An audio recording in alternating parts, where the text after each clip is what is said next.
संकटा माता की जय। प्राचीन काल की बात है। भोला नाम के एक बाबू रहते थे। भगवान की कृपा से उन्हें किसी भी प्रकार की कोई भी कमी नहीं है। लाखों का व्यापार था। उनके दरवाजे से कोई भी याचक खाली हाथ नहीं जाता था। उनके 4 बेटे थे। बड़े पुत्र का नाम सिद्ध नाम था। वो भी पिताजी के समान धार्मिक विचारों को मानने वाला था। जब लड़के की आयु 16 वर्ष की हुई, पिता ने शादी कर दी। शादी के कुछ ही दिनों बाद सेठ जी का देहांत हो गया। उनके ना रहने के बाद व्यापार में आने वाली उलझनों ने इनको अपने हाथों में जकड़ लिया।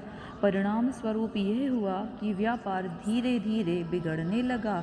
यहाँ तक नौबत आ गई कि सब कुछ समाप्त हो गया। तब घर में धन के बिना नाना प्रकार के कष्ट उठाने पड़ गए और कोई भी चारा नहीं दिखाई दे रहा था। तब श्री सिद्धनाथ जी ने नौकरी करने का विचार किया, लेकिन नौकरी में इतनी आमदनी नहीं थी जिससे सारे परिवार का भरण पोषण हो जाए। श्री सिद्धनाथ जी को अपनी स्त्री से बहुत प्रेम था। स्त्री को चिंतायुक्त देखकर हृदय में बड़ा ही दुख हुआ और कहने लगे कि हमारे कारण तुम्हें दुख मिल रहा है। तब उनकी स्त्री ने बड़े विनम्र भाव से कहा, हे पतिदेव, मैं देख रही हूँ कि जब से आपने नौकरी कर ली तब से आपका गुलाब सा चेहरा मुरझा गया है और शरीर में भी दुर्बलता आ गई है।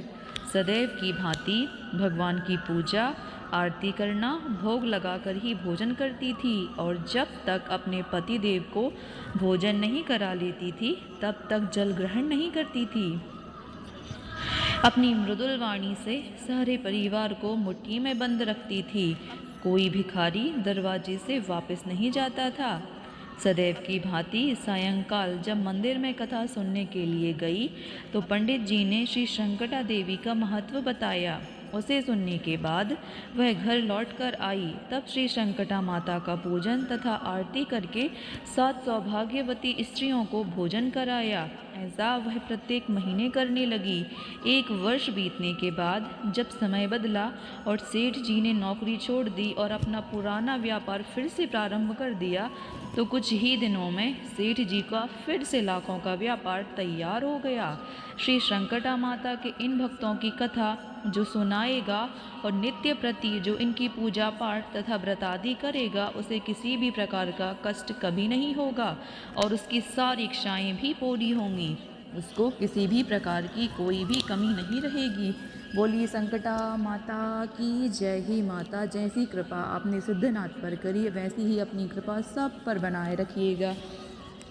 जो स्त्री अथवा पुरुष संकटा माता का व्रत करते हैं या इस कथा का नित्य प्रति पाठ करते हैं, श्रवण करते हैं, तो संकटा माता उनके जीवन के सारे संकट हर लेती है।